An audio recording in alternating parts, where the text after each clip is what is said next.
Hace ya 2 años que egresé de la licenciatura en Derecho. Hace unas semanas que recibí mi título y espero en las próximas tener ya mi cédula. Con lo cual quiero iniciar este primer episodio con una anécdota que ya he tenido la oportunidad de compartir en otros espacios. Cuando yo era niña, como a muchas niñas, se nos dice desde pequeñas que lo que más nos va a hacer sufrir en esta vida va a ser el amor romántico o un hombre o lo que se conoce vulgarmente como un corazón roto. Sin embargo, en los 25 años que tengo yo existiendo en este mundo, una de las cosas que más me ha dolido fue darme cuenta de cómo mi género, como algo que yo no elegí al momento de nacer, determinaba la manera en que muchas personas eh, me trataban en el ámbito académico slash laboral y de cómo ello va a ser algo que continúe hasta que pues yo deje de existir. Y no se trata de victimizarse, no se trata de decir pobrecita yo, se trata de visibilizar un problema al cual estamos tan acostumbrados, pues como eso, ¿no? Lo vemos como algo normal y lo dejamos pasar de largo. Recuerdo que yo fui a una entrevista porque estaban buscando un pasante y para no hacer el cuento largo, me dijeron que a pesar de tener un muy buen CV, la razón por la cual no me iban a dar ese puesto, por así decirlo, era que soy mujer. Entonces, con eso iniciamos este primer episodio, el cual se llama Del machismo en la carrera de Derecho. Mi nombre es Sandra Paola de la Garza Mendoza, me pueden decir San, y esto se llama Crisis Existencial. Muy buenos días, tardes o noches. Primero hablemos sobre la historia de las mujeres en la licenciatura y no solo en derecho, sino de la historia de las mujeres en el ámbito público, por así decirlo. Sabemos que históricamente hablando a las mujeres siempre se nos ha impuesto un rol doméstico en el cual nosotras tenemos que encargarnos de este tipo de actividades. Y quiero aclarar desde este momento que no es algo malo, al contrario, o sea, el trabajo de las amas de casa es un trabajo, pero ¿qué trabajo? Sin embargo, existen mujeres que no querían asumir ese rol, porque pues todos como seres humanos tenemos libre albedrío, individualidad, y muchas mujeres decían, ¿sabes qué? Yo busco algo más allá, yo quiero participar del espacio público, no quiero quedarme con este rol doméstico. Y por ende, lamentablemente, históricamente hablando, ha existido una exclusión de la mujer en este tipo de ámbitos y la participación de las mismas. Recordemos que no tiene ni siquiera 100 años que las mujeres podemos votar en este país, estoy hablando de México, y pues bueno, o sea, tiene más años existiendo las galletas con chispas de chocolate que el voto femenino en México. Entonces sí es una cuestión que tenemos que tomar en cuenta. Siendo así, si a las mujeres no se les permitía ejercer derechos civiles y políticos básicos, y estamos hablando de que, por ejemplo, en la Revolución Francesa, en 1789, cuando se redacta la Carta de Derechos del Hombre y Ciudadano, se hablaba exclusivamente de eso, de hombre y ciudadano, no de mujer, no de ciudadana. Si tomamos en cuenta que a nosotras se nos veía únicamente como gestoras madres y pues aquellas que se encargaran de las cuestiones domésticas, ¿cómo es posible entonces pensar que se nos permitiera participar en una carrera que a lo largo de los años se ha entendido como un pilar fundamental de la sociedad, por ende a la importancia que ésta tiene en el espacio público, ¿no? Porque estamos hablando de una cuestión de toma de decisiones gigantesca y que los abogados muchas veces son vistos como autoridades que deben ser respetadas por el conocimiento que ellos tienen respecto al Estado y las leyes. Entonces, siendo así, qué es lo que nosotras podemos esperar en no solamente tiempos actuales, sino tiempos mucho más antiguos que los que nos encontramos viviendo, pudieran ofrecer para nosotras en este ámbito? Siendo así, me gustaría que habláramos rápidamente de María Asunción Sandoval, la primera mujer titulada en México de la Escuela Nacional de Jurisprudencia en la década de 1980. Una mujer que a pesar de todas las adversidades pudo realizarlo, pero tenemos que tomar en cuenta que muchas de las figuras históricas, tanto masculinas como femeninas, pero específicamente femeninas, o pertenecientes a otros grupos vulnerables, a pesar de esta vulnerabilidad o esta categoría sospechosa, como se dice en términos de derechos humanos, solían tener muchas veces para poder llegar a este tipo de espacios un privilegio, llámese económico o de respaldo por la sociedad. Entonces, quizás María Sandoval Asunción no fue la primera mujer que quiso estudiar derecho, pero sí la primera que pudo, y es por ella que nosotros tenemos que pensar en cuántas otras mujeres no son mencionadas en la historia. Ella se graduó a los 22 años, bastante joven, bastante admirable, porque pues muchos terminamos unos años más, otros unos años menos, también dependiendo de el largo de la licenciatura. Y tomando esto en cuenta, pues necesitamos reiterar el hecho de que para una mujer no va a ser sencillo adentrarse a espacios en los que ella no es bienvenida porque se considera no debe estar ahí, ¿saben? Siendo así, tenemos que mencionar nuevamente la cuestión de los estereotipos de género. Cuando María Asunción terminó su licenciatura, muchos personajes mencionaron despectivamente que eso le iba a restar a sus cualidades como esposa, porque ella estaba casada.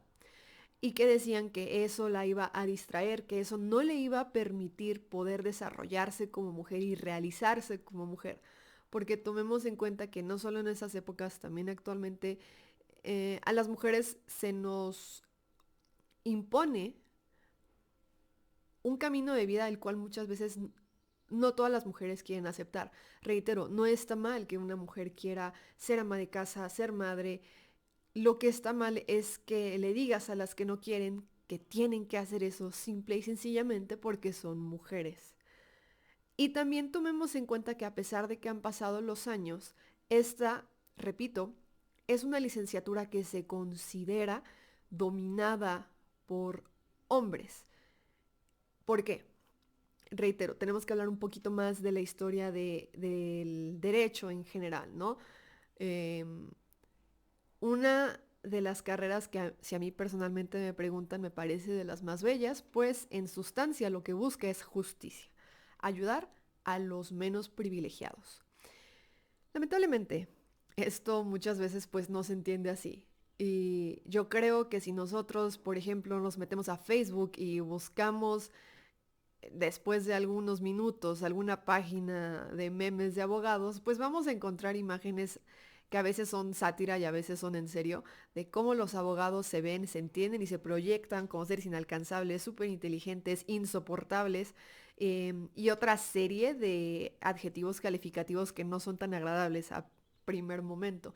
Pero eso es bien cierto, ¿no? Un abogado generalmente hablando, yo sé que a lo mejor me van a llegar a decir, es que no todos los abogados, ya sé que no todos los abogados, estamos hablando de un estereotipo y un estereotipo se conforma a través de la colectividad, ¿ok? Entonces, siendo así, los abogados muchas veces vienen con em, una caracterización de personas que son muy inteligentes, muy arrogantes, muy altaneras, pero que tienen mucho poder por las conexiones y la inteligencia que ellos mismos manejan, ¿no?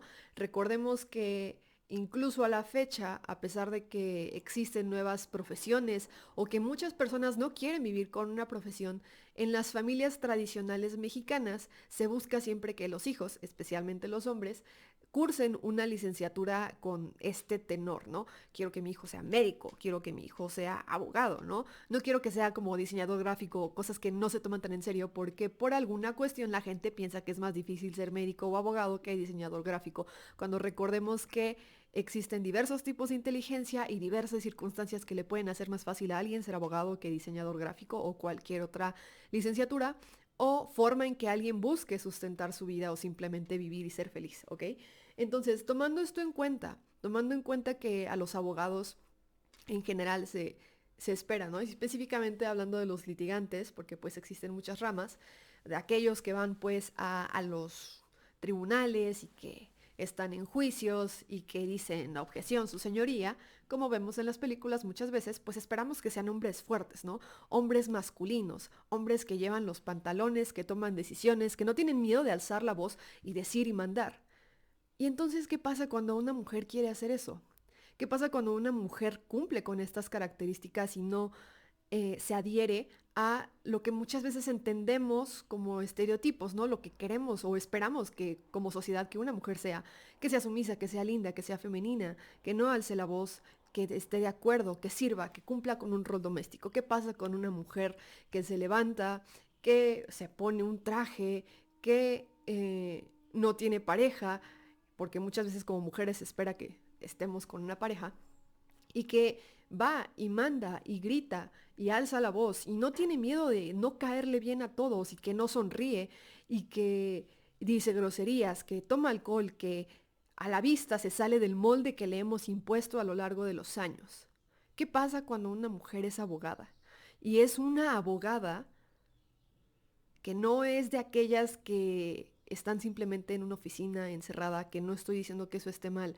Claro que no, repito, todos los trabajos son importantísimos, pero que es lo que esperarían que un hombre fuera.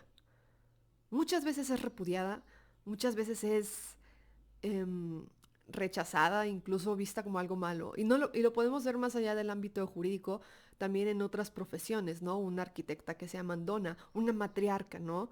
Y es lamentable que el hecho de una aspiración, que el hecho de querer ejercer una profesión que, como ya digo, para muchos de nosotros es bellísima porque se trata de defender, termina siendo estigmatizada.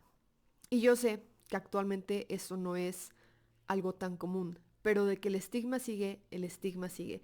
Y de eso vamos a hablar en el punto número 2, el cual es el acoso que existe en las universidades mexicanas. Recordemos que en muchas relaciones interpersonales existen lo que se conoce como dinámicas de poder. Es decir, muchas veces los sujetos que interactúan, algunos cuentan con más privilegios que otros. Por ende, esto los pone en una situación de ventaja o desventaja dependiendo de dónde se encuentren. Entonces, cuando nosotros ingresamos a la universidad, a pesar de que ya somos adultos, porque la mayoría entramos a los 18 años, nos encontramos con autoridades estudiantiles, los cuales en ese momento pues tienen cierto poder, tienen una autoridad que nosotros debemos respetar. Esto no es algo malo, sin embargo, es una dinámica de poder. El profe dice no hay clase y nosotros nos vamos. El profe dice si hay clase y pues nos vamos a la clase. Entonces hay que tomar eso en cuenta. Hay que tomar que ahora, siendo estudiantes mujeres, existen dos dinámicas de poder, ya que vivimos en una sociedad en la que lamentablemente las mujeres seguimos siendo atacadas por el simple hecho de ser mujeres.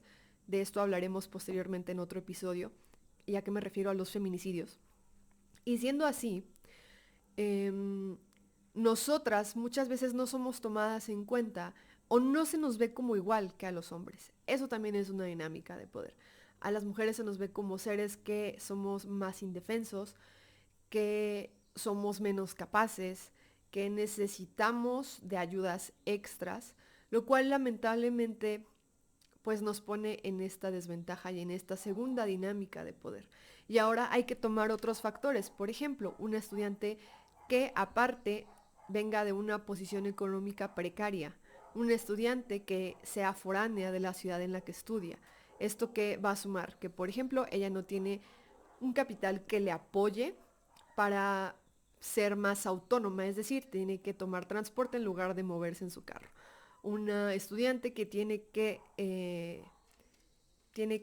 acomodar sus ingresos económicos y que por ende no tiene tanta autonomía, porque lamentablemente en el mundo en el que nos encontramos, la libertad se traduce en autonomía y la autonomía en estos casos pues muchas veces es financieramente hablando. Y ahora un estudiante foráneo, ¿no? Un estudiante que no cuenta con el apoyo de su familia o de sus amigos cercanos, que llega sin conocer a nadie, pues va a encontrarse también más vulnerable.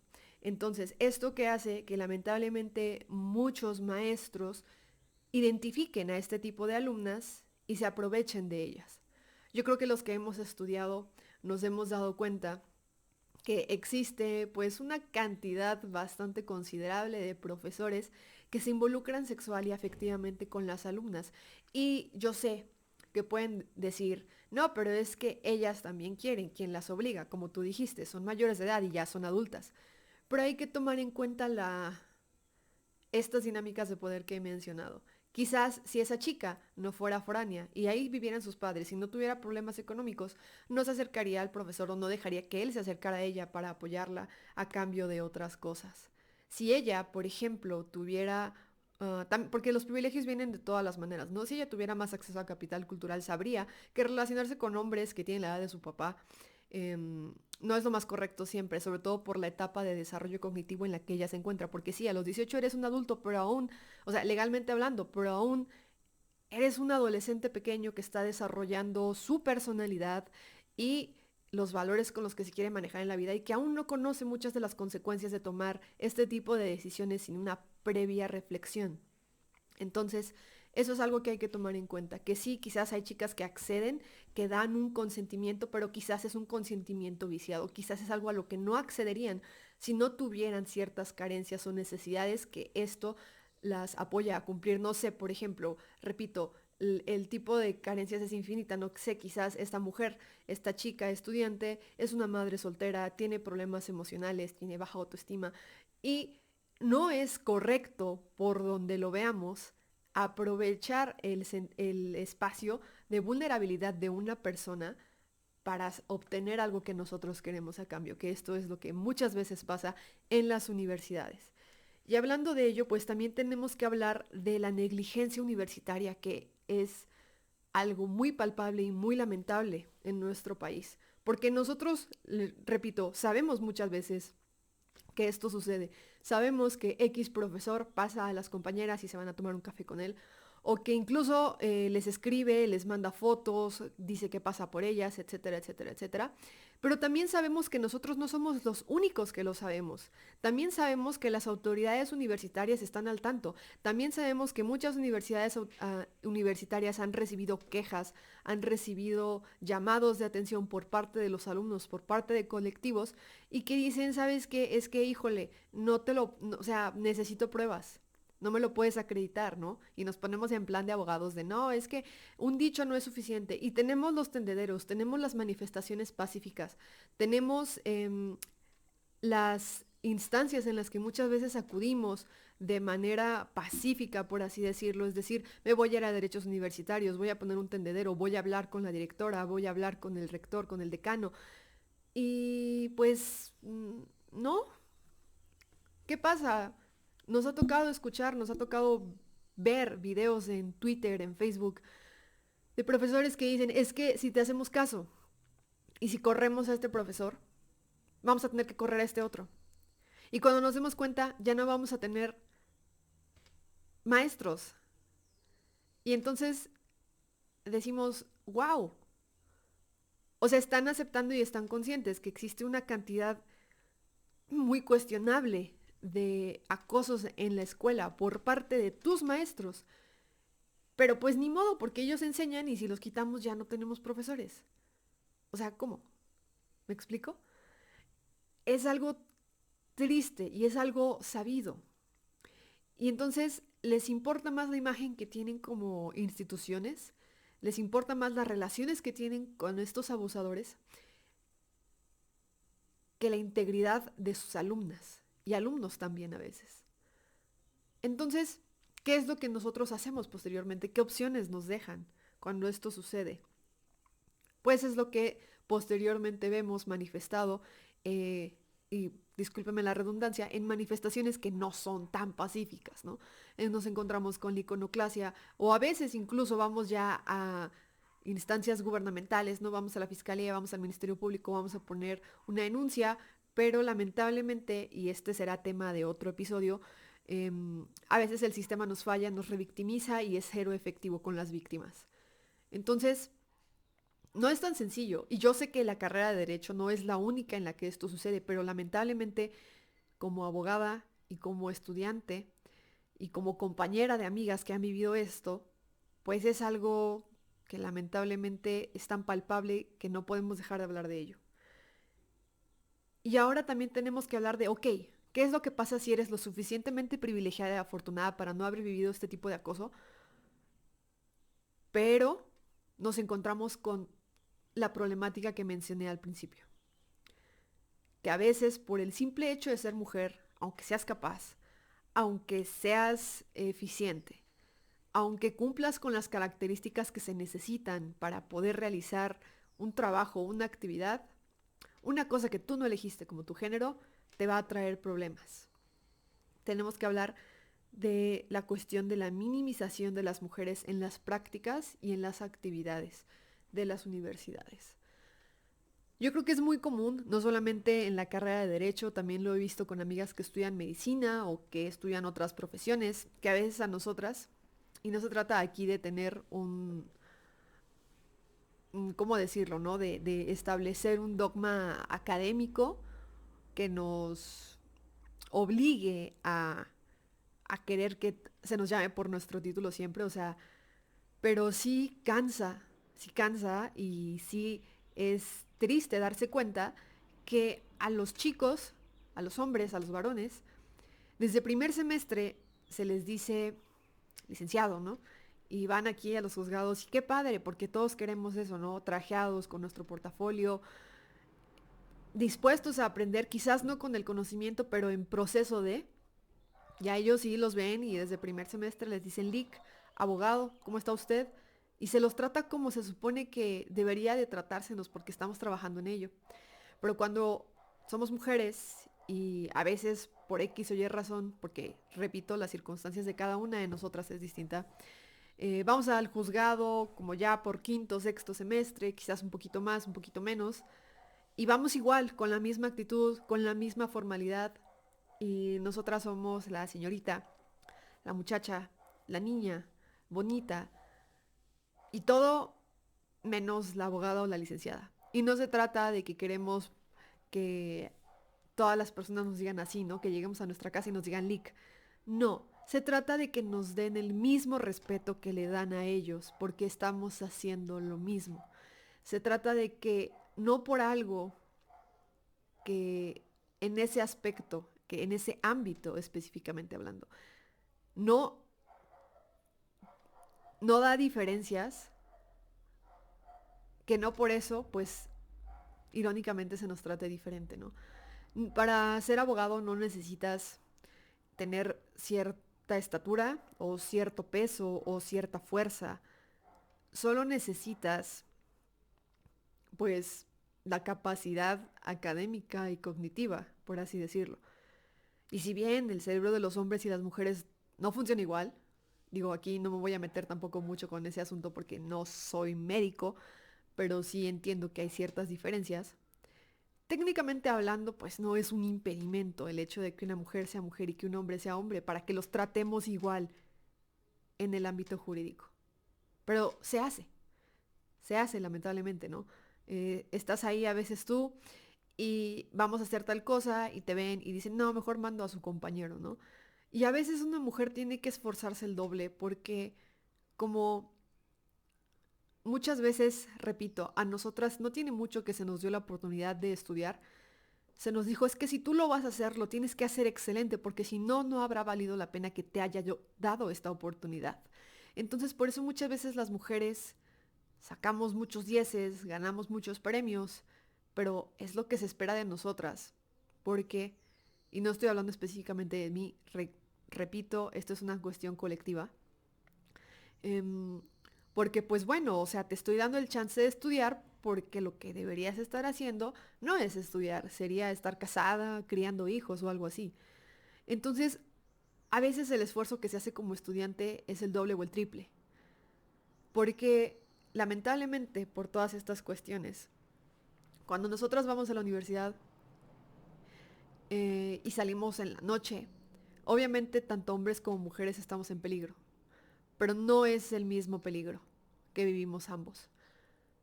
Entonces, para hacer X o Y cosa tenemos que sumar pasos. Es decir, mi compañero cuando sale de la universidad tomará el transporte universitario y llegará a su casa.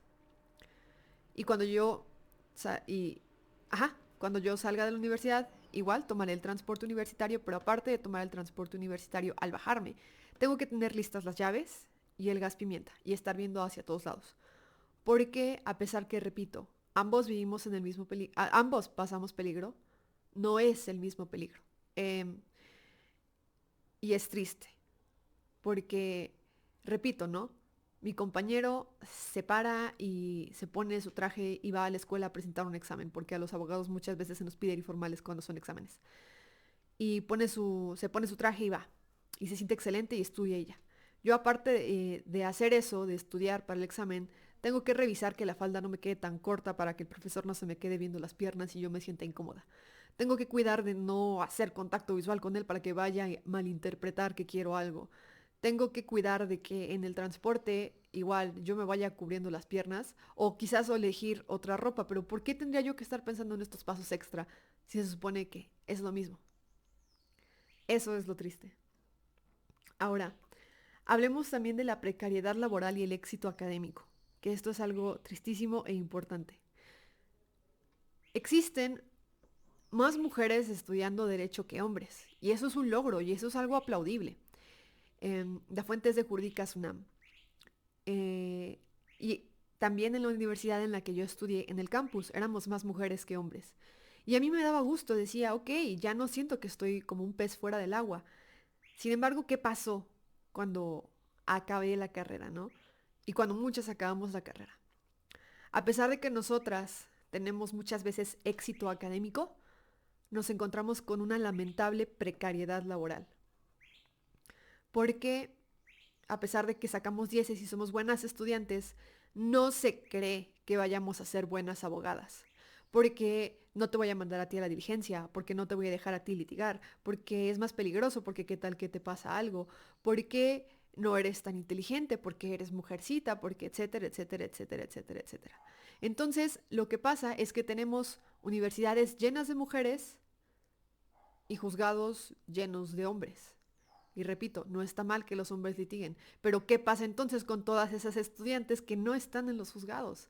Tienen su título, pero lamentablemente no pueden ejercer, se desesperan por el desempleo y buscan otras alternativas. Y repito, no está mal.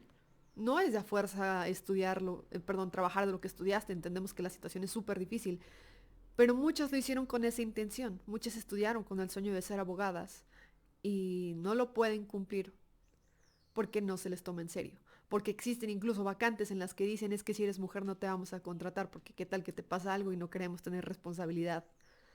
Porque eso es lo que pasa en nuestro México, lamentablemente.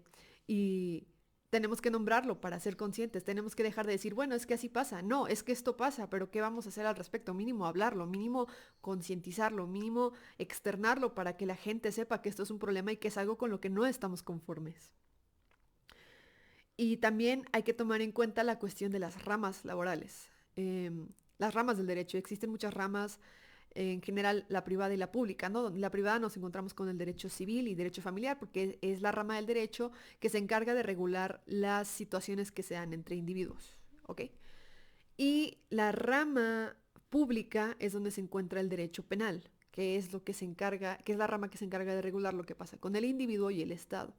Y muchas mujeres queremos ser penalistas. Nos llama más la atención esta rama del derecho, la que está involucrada con delitos, con cosas peligrosas, que bueno, sí son peligrosas, pero nosotras tenemos que tener derecho a incluso estar en este peligro.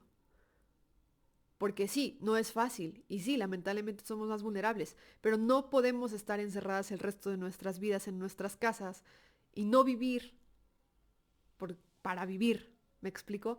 Entonces, esto es algo que lamentablemente sigue perpetuándose, que a pesar de que pasan los años, a pesar de que hay más estudiantes, hay profesores que te siguen diciendo, ¿por qué no mejor te casas con un juez? Quédate en lo familiar, mira, mejoraste escribiente, mira, mejoraste secretaria, que repito, no tiene nada de malo, pero no es lo que muchas queremos y tenemos derecho a buscar aquello que queremos, porque somos libres, o al menos eso se supone. Y cuando a veces yo tengo la oportunidad de dar charlas respecto a derecho penal en algunas universidades, me gusta, siempre que estoy hablando con chicas, con estudiantes mujeres, preguntarles qué experiencias han tenido. Y lamentablemente nunca me he encontrado con una de estas charlas en las que las chicas no me digan que no han sufrido acoso o que no han sido minimizadas por algún profesor o incluso compañeros también. Es una realidad.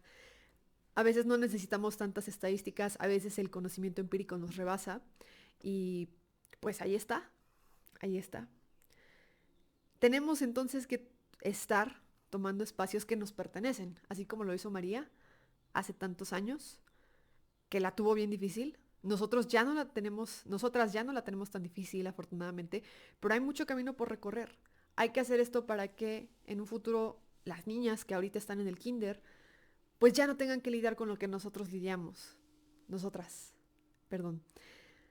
Para que así, si bien no se va a acabar mágicamente el machismo ni la discriminación, y aquí estoy hablando específicamente de machismo y cuestiones de mujeres, pero también existen muchos otros tipos de discriminación en esta carrera, lo cual es bastante irónico porque, repito, se trata de proteger a los vulnerables, pero después viene aquí un velo de arrogancia y de supremacía que no sé en qué manera se acomoda.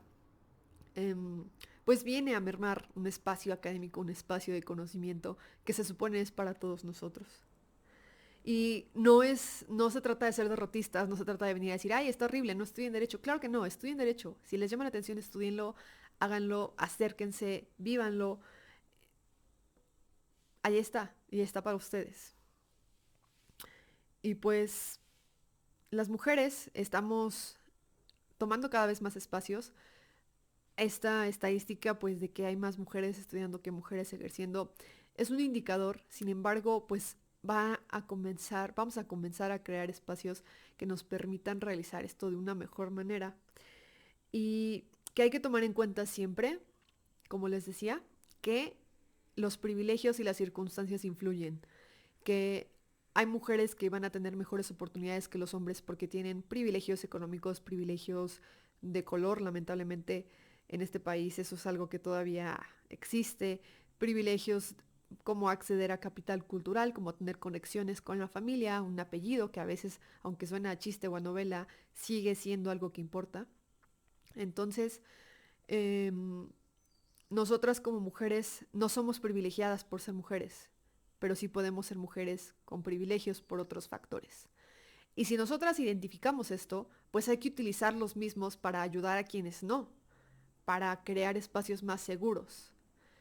Y pues bueno, siendo así, hemos llegado al final de este primer episodio. Espero que les haya entretenido un poco. Fue un poquito leve. Es la primera vez que hago esto, entonces les agradezco a todos los que estén escuchando. Búsquenme en todas mis redes sociales como @sandelagarza, solo en Twitter en lugar de A al final es un 4. Y espero que nos veamos nuevamente en 7 días.